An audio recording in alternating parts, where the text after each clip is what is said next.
আসসালামু আলাইকুম সুপ্রিয় চাকরি-বাকরি ভাই বোনেরা, আপনাদের জন্য নতুন আরেকটি হট সার্কুলার নিয়ে আসলাম। সারা বাংলাদেশ থেকে আবেদন চলছে। এখানে বাংলাদেশ কেমিক্যাল ইন্ডাস্ট্রিজ কর্পোরেশন, এটি একটি আকর্ষণীয় জব। এখানে সবাই আবেদন করতে পারবেন এবং আকর্ষণীয় এখানে অনেক সুযোগ সুবিধা পাবেন। আপনারা চাইলে এখানে আবেদন করতে পারেন। শূন্য পদে অনলাইনে দরখাস্ত আহ্বান করা হচ্ছে। এখানে দেখতে পাচ্ছেন বাংলাদেশ স্থায়ী নাগরিক শিল্প মন্ত্রণালয়ের অধীনে এখানে আবেদন চলছে। 3 মার্চ 2025 তারিখে প্রকাশ করা হয়েছে। তাদের ওয়েবসাইটটি দেওয়া আছে, আপনারা দেখে নিন। BCIC government BD. এখানে নবম থেকে দশম গ্রেডে নিয়োগ চলছে। 32 বছর পর্যন্ত এখানে আবেদন করতে পারবেন। সহকারী ব্যবস্থাপক 12 জন, নবম গ্রেড। এখানে প্রথম শ্রেণী স্নাতক অথবা পূর্বতন পাবলিক পরীক্ষা যে কোনো 2টি পরীক্ষায় প্রথম বিভাগ সহ 2য় শ্রেণী স্নাতক ডিগ্রি, MBA ডিগ্রি অথবা 4 বছর মেয়াদী 2য় শ্রেণী স্নাতক সম্মান ডিগ্রি থাকলে এখানে আবেদন করতে পারবেন। হিসাব কর্মকর্তা 10 জন, সহকারী ব্যবস্থাপক বাণিজ্যিক 12 জন, সহকারী প্রশাসনিক কর্মকর্তা 12 জন, 3 বছর মেয়াদী স্নাতক ডিগ্রি অথবা 4 বছর মেয়াদী স্নাতক ডিগ্রি থাকলে এখানে আবেদন করতে পারবেন। তবে যারা 3 বছর মেয়াদী থাকবেন তাদের অভিজ্ঞতা থাকতে হবে এবং স্নাতক থাকলে আপনি এখানে আবেদন করতে পারেন প্রিলিমিনারি।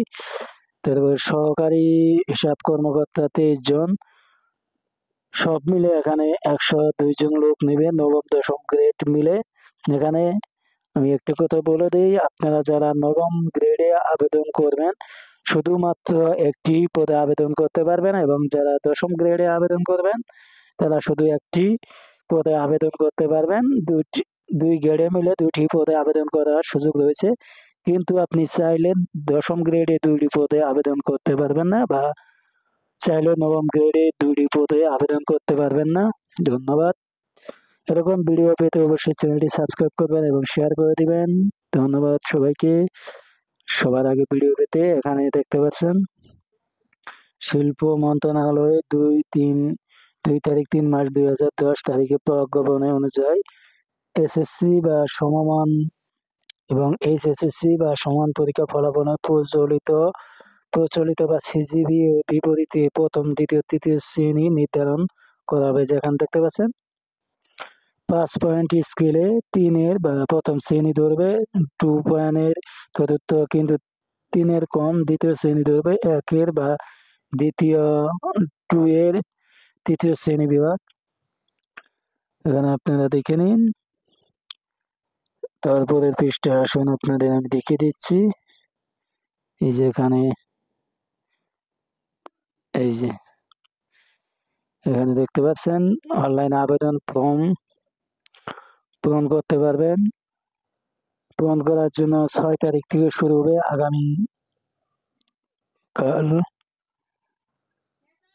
আগামী পরশু এখানে আবেদন শুরু হবে। 6 মার্চ 2025 তারিখ বেলা 12টা থেকে 27 মার্চ পর্যন্ত আবেদন করতে হবে, রাত 12টা পর্যন্ত। উক্ত সময়ের মধ্যে আপনাদের টাকা যাবে হচ্ছে অনলাইনে বিসি গভর্নমেন্ট অথবা টেলিটকের মাধ্যমে, এবং টেলিটকের মাধ্যমে আবেদন করতে হবে। অফারের যোগ্য 223 টাকা যাবে চার্জ সহ। এরপরে আপনারা টেলিটক চার্জ, আপনি যদি প্রতিবন্ধী বা তাহলে আপনি এখানে 56 টাকা দিয়ে আবেদন করতে পারবেন। এরপরে ফি জমা দানের অনলাইনে আবেদনের পরবর্তী 72 ঘন্টার মধ্যে টাকা SMS এর মাধ্যমে পাঠানো হবে, না হলে আপনাদের আবেদনপত্র গ্রহণ করা হবে না। এখানে 6 মার্চ 2025 তারিখে আপনাদের 18 থেকে 32 বছর পর্যন্ত হতে হবে। বয়সের ক্ষেত্রে কোনো এফিডেভিট গ্রহণযোগ্য হবে না। কোটা পদ্ধতির জন্য সহন করা হবে, যেখানে 4 নম্বরটি ভালো করে দেখেন। আপনারা একজন নবম গ্রেডের যুক্ত যে কোনো একটি পদে আবেদন এবং দশম গ্রেডে যে কোনো একটি পদে আবেদন, অনধিক ২টি পদে আবেদন করতে পারবেন। একই গ্রেডে ২টি পদে আবেদন করতে পারবেন না। এরপরে আপনাদের লিখিত পরীক্ষা উত্তীর্ণ প্রার্থীদের জন্য ফলাফল প্রকাশের ১০ দিবসের মধ্যে কাগজপত্রের সনদ বিআইসি ভবন, ৬ষ্ঠ তলা, ৩০/৩১ দিলকুশা বাণিজ্যিক এলাকা, ঢাকা বরাবর সরাসরি রেজিস্টার্ড ডাকযোগে জমা দিতে হবে। খামের উপর আবেদনপত্রে স্পষ্ট নাম উল্লেখ করতে হবে। এটি যদি আপনি লিখিত পরীক্ষা উত্তীর্ণ হওয়ার পরে এই কাজটি আপনাদের করতে হবে। ৮ নম্বরে আপনারা দেখতে পাচ্ছেন, ৮ নম্বরটি একটু ভালো করে লক্ষ্য করুন। এখানে তারা উল্লেখ করে দিয়েছে স্পষ্ট, যে সকল প্রার্থী বিদেশ হতে ইঞ্জিনিয়ারিং স্নাতক ডিগ্রি অথবা প্রযোজ্য যে কোনো ডিগ্রি অর্জন করেছেন তাদের বিশ্ববিদ্যালয় মঞ্জুরি কমিশন, শিক্ষা মন্ত্রণালয় হতে ইকুইভ্যালেন্স সংক্রান্ত যথাযথ প্রত্যয়নপত্র অবশ্যই দাখিল করতে হবে। এই ছিল আমার কাছে আপডেট। শেষ পর্যন্ত পাওয়া আপডেটটি ভালো লেগে থাকলে অবশ্যই চ্যানেলটি সাবস্ক্রাইব করবেন এবং শেয়ার করে দিবেন। আমি আবারও বলছি, আপনারা এখানে সবাই আবেদন করুন।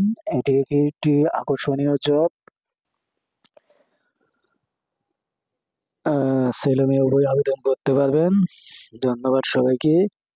এরকম ভিডিও পেতে অবশ্যই চ্যানেলটি সাবস্ক্রাইব করবেন এবং শেয়ার করে দিবেন।